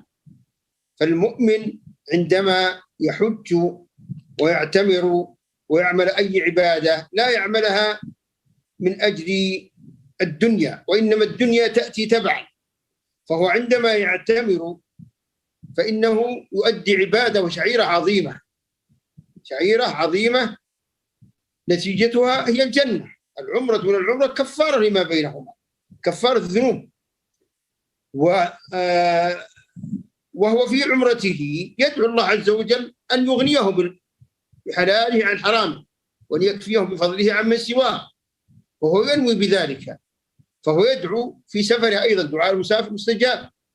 كثير من الناس عندما يركبون الطائرة مثلا أو السفينة فإنما يدعون بدعاء السفر المعروف فقط، لكن ينسون عموم دعاء المسافر وهو مستجاب. وينسون أيضا سنية أداء السنة النافلة إذا كان وقت نافلة، وقت يجوز فيه التنفل. فالنبي صلى الله عليه وسلم كان وهو على دابته مقبلا من مكة إلى المدينة كان يصلي النافلة ووجهه إلى المدينة وليس إلى القبلة، ليس إلى مكة، لأن ذلك يجوز في النافلة في السفر على الراحلة يجوز. فهذه من السنة المعطلة الآن، أداء السنة في السفر على الراحلة، على الطائرة، على السفينة، ولو كانت إلى غير القبلة. إن تيسر استقبال القبلة في البداية فهو أفضل، ولم ييسر فلا يجب. نعم.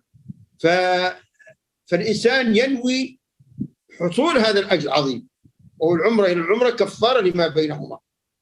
ورد أيضا في حديث آخر تابع بين الحج والعمرة فإنهما ينفيان الفقر، فإنهما ينفيان الذنوب، أو قال ينفيان الفقر. الشاهد أن هذه العبادات لها أثر عظيم في جلب الرزق، ولكن يكون الهدف الأساسي هو طلب مغفرة الله سبحانه وتعالى ومرضاته، والدنيا تأتي تبعا. ويدعو الله في عمرته وحجه أن يكفيه الله سبحانه وتعالى. نعم. تفضل شيخنا حفظك الله. Nah, barakallahu fikum Syekhana. Jadi di sini Syekh menjawab tadi pertanyaannya itu bagaimana kalau saya melakukan umrah terus niatnya itu supaya menghindari kemiskinan gitu ya. Dijawab oleh Syekh bahwa amal-amal ibadah kita itu selayaknya kita niatkan ikhlas kepada Allah Subhanahu wa taala. Betul-betul ikhlas mengharapkan ampunan dari Allah, mengharapkan pahala dari Allah Subhanahu wa taala. Apalagi misalnya ibadah seperti umrah merupakan ibadah yang besar. Dalam sebuah hadis Rasulullah SAW menyatakan al-umratu ilal umrati kafaratun lima bainahuma wal hajjul mabrur laisa lahu jazaa'un illal jannah. Umrah yang satu kepada umrah yang kedua ya, itu merupakan penghapus dari dosa-dosa yang ada di antara kedua umrah tersebut. Dan haji yang mabrur itu tidak ada balasannya melainkan adalah surga. Jadi di sini harus ikhlas dalam melakukan ibadah. Adapun masalah dunia itu insya Allah akan datang secara tabaan, mengikuti gitu ya. Jadi bukan sesuatu yang menjadi prioritas utama. Niat kita itu diniatkan dengan ikhlas karena Allah Subhanahu wa taala. Adapun urusan dunia itu insya Allah dia akan mengiringi hal tersebut gitu ya. Jadi nanti ketika kita itu sudah ikhlas dalam umrohnya, lalu ketika kita sedang melakukan ibadah umroh, nah di sana kita banyak memperbanyak doa kepada Allah Subhanahu wa taala agar dihindarkan dari kemiskinan, dihindarkan dari kefakiran ya. Seperti itu. Jadi jangan dari awalnya itu niatnya untuk menghindari kemiskinan, akan tetapi niatnya ikhlas karena Allah Subhanahu wa taala. Nanti ketika sampai di sana baru kita memperbanyak doa. Dan juga jangan lupa untuk menerapkan sunnah-sunnah Rasul Shallallahu Alaihi Wasallam. Ya. Banyak orang yang melakukan misalnya umrah ataupun dalam perjalanan dimanapun, ketika dia keluar safar itu yang dia baca hanya doa safar saja. Sedangkan doa-doa umum yang lainnya tidak diucapkan. Padahal ketika orang itu dalam kondisi safar itu adalah kondisi di mana orang dikabulkan doanya oleh Allah Subhanahu wa taala. Juga kalau orang mau melakukan sholat sunnah sedangkan dia berada di atas kendaraannya, dia bisa melakukannya dimanapun kendaraan tersebut menghadap ya. Jadi seperti yang dicontohkan oleh Rasulullah SAW, beliau itu naik ke atas kendaraannya di atas untanya ya, antara Makkah dan Madinah. Saat itu ya, dan saat itu Rasulullah SAW tidak menghadap ke Makkah, tapi beliau tidak menghadap sana karena sholatnya adalah sholat sunnah ya, dan di atas kendaraannya dan bisa dilakukan ya walaupun tidak menghadap ke arah kiblat ya. Itu ada sebuah sunnah yang bisa juga kita terapkan. Dalam sebuah hadis juga memang Rasulullah SAW menyatakan, tabi'u bainal haji wal umrah fa innahuma yanfiyani al-faqr. Ikutkanlah antara haji dan umrah itu ya, karena keduanya itu bisa menghilangkan kefakiran. Tapi yang jelas intinya adalah bahwa niat kita itu harus tulus dan ikhlas karena Allah Subhanahu wa taala. Adapun urusan-urusan yang sifatnya dunia itu kita mintakan kepada Allah Subhanahu wa taala di dalam doa kita saat kita sampai ke tanah suci. Demikian yang bisa ana terjemahkan dari jawaban Syekh. Barakallahu fikum Syekhana, wa nantaqil ila su'alin akhar huna. Ahadul ikhwah yaqul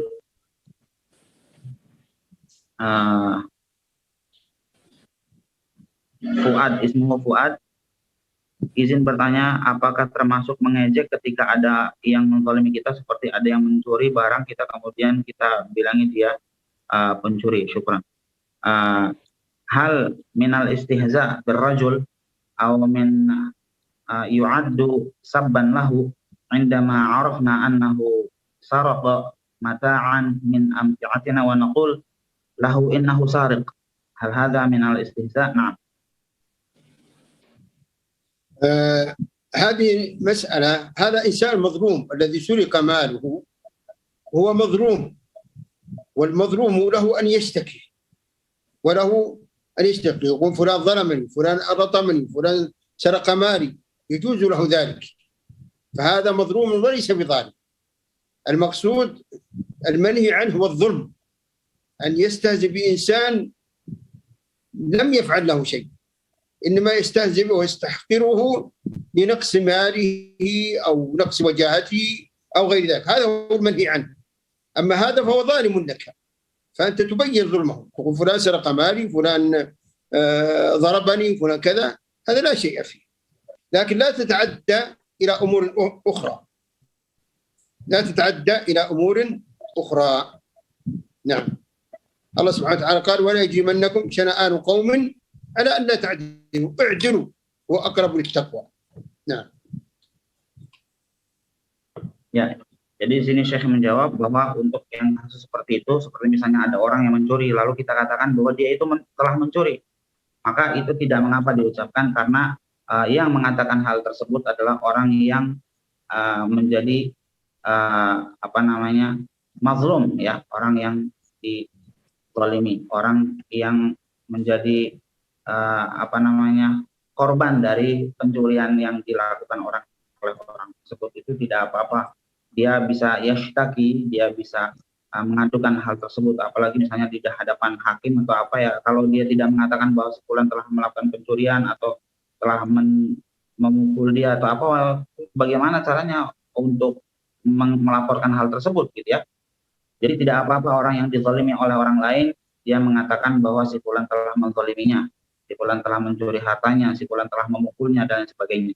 Yang dilarang itu adalah manakala seorang itu merendahkan orang lain ya, dikarenakan kedudukannya yang kurang atau dikarenakan hartanya yang tidak sebanyak yang dia miliki, lalu dia kemudian orang yang memukul kita atau ada orang yang menzalimi kita ya, kita sebutkan kezalimannya saja ya. Jangan melampaui batas dan jangan melebihi daripada itu. Kalau misalnya ada yang mencuri, oh iya dia pencuri, memang dia itu orangnya seperti ini, lalu kita dilanjutkan dengan mengejek dia gitu ya, padahal urusannya yang mencuri ya sudah mencuri saja, dikatakan bahwa dia itu adalah pencuri karena telah mencuri ini. Jadi jangan merembet ke hal-hal yang lain. Kalau misalnya kesalahan dia itu adalah A, ya sudah A saja kita sebutkan. Jangan sampai merembet ke hal-hal yang lain, gitu ya.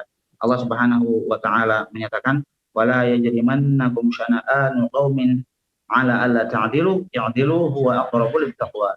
Jangan sampai kebencian kalian kepada segolongan kaum itu membuat kalian tidak adil kepada mereka. Adillah kamu terhadap siapapun, ya. Baik itu kepada orang yang kamu cinta ataupun pada orang yang kamu benci ataupun pada musuh kamu, ya. Adillah kamu, hal tersebut adalah lebih dekat kepada ketakwaan. Demikian yang disampaikan oleh Syekh. Barakallahu fi syekhina wa nantaqil ila soalin akhar. Huna bismillahirrahmanirrahim. Hidup di kalangan sufi yang begitu kental amanah syirik. Mungkin bertanya apa doa untuk Ukhtuna Sumayyah taqul hal min du'ain naquluhu liyu'izana Allah subhanahu wa ta'ala min azabil qabri wa azabin nar. Naam. نعم ورد في الحديث اللهم إني أعوذ بك من عذاب جهنم من عذاب القبر وفتنة المحيا وفتنة الممات وفتنة المسيح الدجال. هذا ورد يقال في آخر الصلاة، وفي السجود أيضا ممكن يقوله الإنسان. وفي الآيات القرآنية كثيرة مثل ربنا لا تزغ قلوبنا بعد إذ هديتنا وهب لنا من لدنك رحمة، واللهم إني أعوذ بك من الكفر والفقر وعذاب القبر. هذا أيضا من الأدعية الواردة. فالأدعية كثيرة، وكلما كانت الأدعية من القرآن والسنة كان ذلك أطيب وأفضل. وإن أنشأ الإنسان أدعية طيبة من نفسه فلا بأس، لكن الأفضل أن تكون الأدعية من القرآن والسنة، مثل ربنا لا تزغ قلوبنا بعد إذ هديتنا وهب لنا من لدنك رحمة إنك أنت الوهاب، مثل اللهم نعوذ بك من عذاب جهنم ومن عذاب القبر فتنة المحيا والممات فتنة المسيح الدجال، وهكذا. نعم. Nah, jadi di sini Syekh menjawab ya, ada banyak sekali doa-doa yang bisa kita ucapkan supaya Allah Subhanahu wa taala melindungi kita dari siksa neraka dan juga siksa neraka jahanam, dari siksa kubur dan juga siksa neraka. Di antaranya misalnya seperti doa memohon perlindungan dari 4 hal yang dianjurkan bagi kita kaum muslimin untuk mengucapkannya sebelum salam di dalam tasyahud akhir atau tahiyat akhir ya. Menjelang salam kita ucapkan doa tersebut memohon perlindungan kepada Allah Subhanahu wa taala dari 4 hal.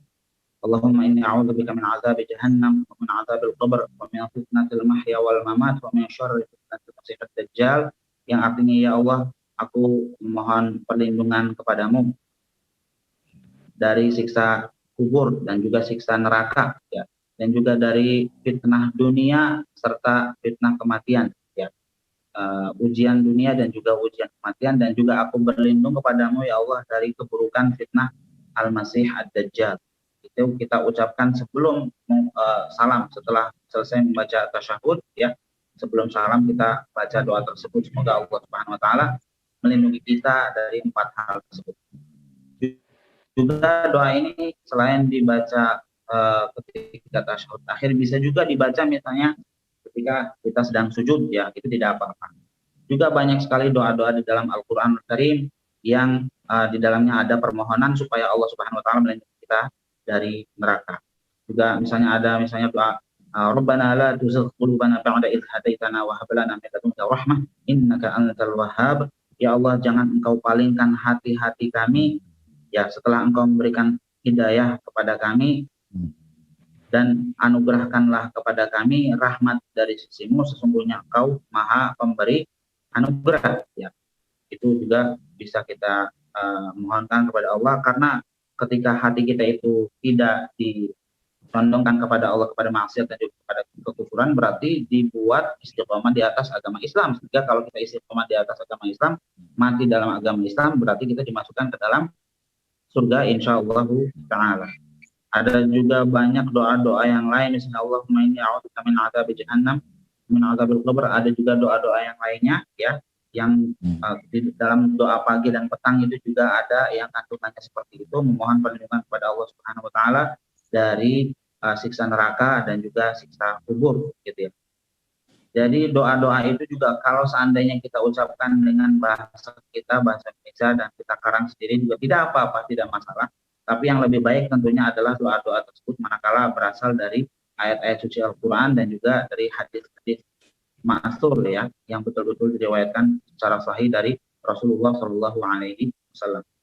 Jadi kita bisa membaca doa tersebut. Barakallahu fiikum syekhana wa naqra su'alan في كتاب مهم أخي الكريم. نعم يا شيخ. نعم. وهو نعم. أنه مع الدعاء يجب اجتناب أسباب عذاب القبر. عموم المعاصي هي من أسباب عذاب القبر، وهناك معاصي نص عليها النبي صلى الله عليه وسلم مثل الغيبة والنميمة وعدم التنزه من البول وغيرها. فيجتهد المؤمن أن يتنزه من هذه الذنوب، وإن وقع في شيء منها يجتهد في التوبة والاستغفار. نعم تفضل شيخ. Di samping itu juga kalau kita ingin supaya Allah Subhanahu wa taala melindungi diri kita dari siksa kubur dan juga siksa neraka, hendaknya kita juga menjauhi beberapa perbuatan tercela, perbuatan terlarang yang disebutkan dalam beberapa hadis, misalnya seperti al-ghibah wan namimah. Ghibah itu berarti membicarakan keburukan orang lain. Namimah itu berarti mengadu domba ya. Lalu kemudian juga tidak menjaga diri dari percikan air kencing. Jadi kencingnya sembarangan atau kencingnya itu tidak cebok dan lain sebagainya. Hal-hal yang seperti itu juga bisa menyebabkan kita mendapatkan siksa kubur, sehingga kita harus menjauhi hal-hal tersebut supaya Allah Subhanahu wa taala melindungi kita dari siksa kubur dan juga siksa api neraka. Nah, Syekhana, hadza rubbama akhir soal warda ilaina. Izin bertanya, Syekh, bagaimana sikap kita sebagai ahli sunnah yang hidup di kalangan sufi yang begitu kental amalan syirik dan bid'ahnya? Ma mauqifuna nahnu ahli sunnati wal jamaah wa nahnu na'ishu wasata qaumin min as-sufiyyah alladzina fihim min asy-syirkiyyati wal bid'ah asyai'ul katsir. Na'am, ma mawqifuna minhum wa nahnu na'ishu wasatahum. الموقف واضح. إن كانوا يقعون في الشرك والبدع الواضحة فلا بد أن ينكر عليهم، ولكن بالحكمة والموعظة الحسنة.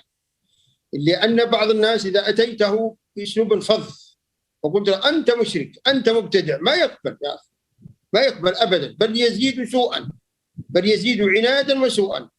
ولكن الحل أن تثني على ما فيه من خير إن كان فيه خير وتتمهل له. الله عز وجل قال عن النبي صلى الله عليه وسلم فبما رحمة من الله لنت له ولو كنت فظا غليظ القلب لانفضوا من حولك.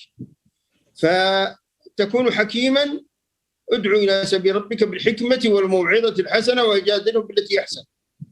ومع ذلك يبقى الإنكار عليهم واجب، لأن الله سبحانه وتعالى قال كنتم خير أمة أخرجت للناس تأمرون بالمعروف وتنهون عن المنكر وتؤمنون بالله. والنبي صلى الله عليه وسلم قال في الحديث الصحيح من رأى منكم منكرا فليغيره بيده فإن لم يستطع فبلسانه فإن لم يستطع فبقلبه وذلك أضعف الإيمان.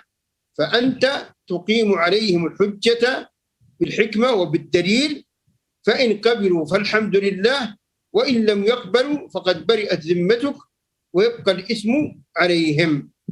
لكن لا يتركون على جهلهم، لأن بعض هؤلاء جهلاء مساكين يريدون الخير. نحن رأيناهم في مطار الملك عبد العزيز في جدة عندما كنا نعمل مع التوعية في الحج، يعني عندما نتكلم عن الشرك يبكون ويذرفون الدم، لأنهم على الشرك على جهل، ما يدرون أنهم على الشرك. أذكر أن حاجا من إحدى الدول كان قد علق تميمة، ولما نبهناه على هذا الأمر وعدم جوازه قال لي اقطعوها أنتم من أجل، كيف أعلق هذه وأنا أتي الحج؟ وبعضهم كانوا يبكون أمام الدعاة ويقول كيف أنا جاي أحج وأنا مشرك، كيف يقبل الله حج؟ فبعض المشركين وبعض هؤلاء الصوفية هم على جهل، وإلا فنيتهم طيبة، فلذلك ينبهون ويذكرون وتبرأ بعد ذلك ذمة من ذكرهم. نعم.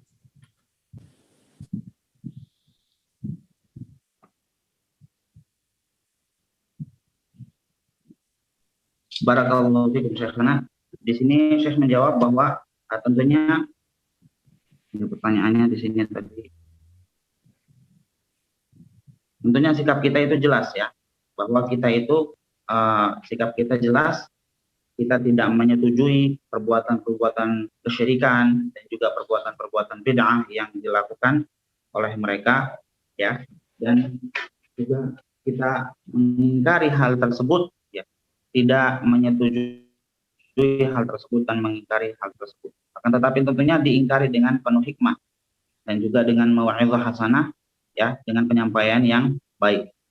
Jangan sampai kita langsung menjustifikasi mereka lalu mengatakan ini adalah syirik dan kamu itu musyrik dan sebagainya. Kalau dikatakan seperti itu, ini bid'ah dan sebagainya. Kalau dikatakan seperti itu, bisa-bisa mereka menolak ajakan kita dan semakin bertambah parah ya, semakin keras kepala dan semakin bertambah parah.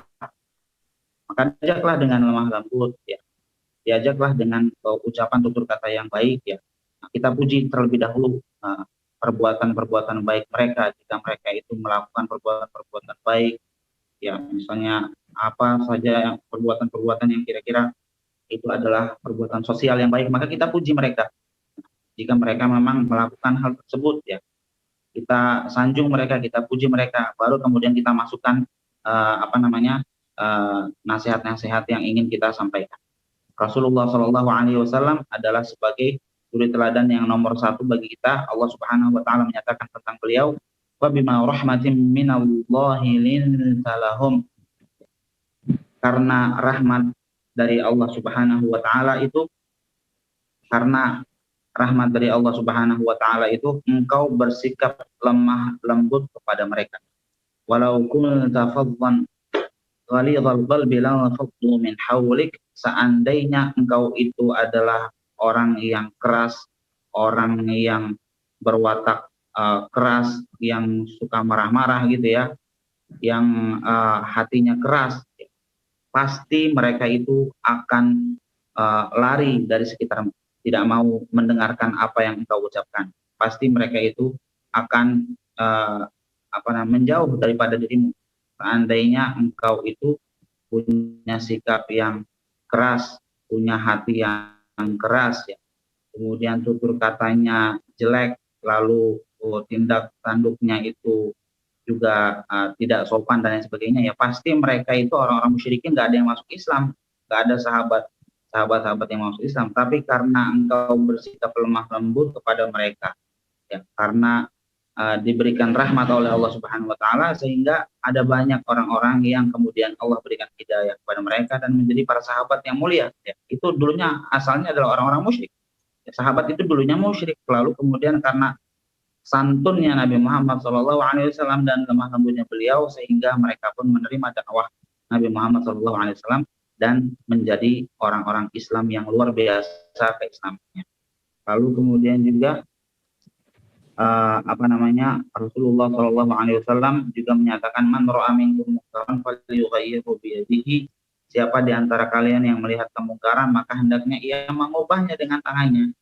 Ya, fa illam yastati' fa bilisanihi, jika dia tidak bisa mengubahnya dengan tangannya maka ubahlah dengan lisannya, ya, dengan menyampaikan nasihat. Fa illam yastati' fa biqalbihi, dan kalau memang tidak bisa juga ya diingkari dengan hati. Dan itu adalah keimanan yang paling rendah levelnya.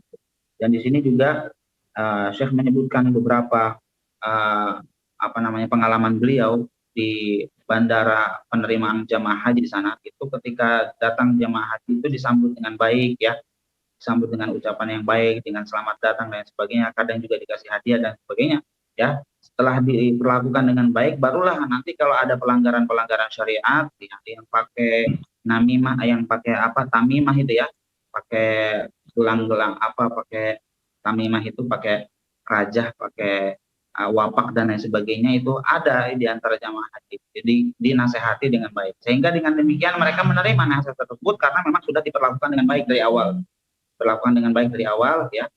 Lalu kemudian diberikan masukan sehingga mereka menerima hal tersebut, ya. Kalau seandainya ujuk-ujuk dari awal itu langsung diingkari begitu dengan sikap yang keras, ya pastinya mereka juga akan menolak, ya. Tapi kalau diingkari dengan lemah lembut, ya, dari awalnya diperlakukan dengan baik, mereka pun kemudian mereka menerima hal tersebut. Bahkan ada sebagian yang tersadarkan, ya, lalu mengatakan, bagaimana saya ini mau berangkat haji tapi saya dalam keadaan melakukan kesyirikan dengan membawa tamimah ini, padahal tamimah itu dilarang, ya, gitu kan. Jadi kebanyakan mereka itu adalah orang-orang yang jahil, orang-orang yang kasihan, gitu, ya. Mereka niatnya baik, gitu, tapi salah jalan, gitu. Maka tinggal kita bagaimana mengingatkan mereka dengan baik dan benar supaya mereka tersadarkan diri dari kesalahan yang mereka lakukan. Na'am Syekhana. Barakallahu fikum. Nafa'a Allah subhanahu wa ta'ala bikum al-Islam wal muslimin. Nahnu nashkurukum syukran jazilan ala hadhihi al-muhadarah al-qayyimah wa nalqakum ala khair yaum lailatul ahad fi al-usbu' al-qadim wa nastaudi'ukumullah wa jazakumullahu khairan wa ja'ala ma alqaitumuhu fi mizan hasanatikum yauma la yanfa'u malun wala banun illa man atallaha biqalbin salim. Barakallahu fikum wa jazakum khairan katsiran. وأنتم جميعا جزاكم الله خيرا يا شيخ وجميع الأخوة الذين استمعوا إلى هذا الدرس. أسأل الله سبحانه وتعالى أن يغفر لهم ولوالديهم والديهم وأزواجهم وذرياتهم ومن يحبون، وأن يجمع جنات الفردوس الأعلى، وأن يجعل هذا الاجتماع وهذا الدرس مباركا نافعا، وأن يغفر لنا ذنوبنا كلها، وأن يدخلنا ومن عقابه ومن عذاب النار وعذاب القبر. والله أعلم. وصلى الله على نبينا محمد، والسلام عليكم ورحمة الله وبركاته. Waalaikumsalam warahmatullahi Waalaikumsalam warahmatullahi wabarakatuh. Terima kasih kawan-kawan. آمين آمين وإياكم. جزاكم الله خير. حفظكم الله جميعا. جزاكم الله خيرا يا شيخ. أحسن الله إليكم. وإياكم آمين آمين. جزاكم الله خير جميعا.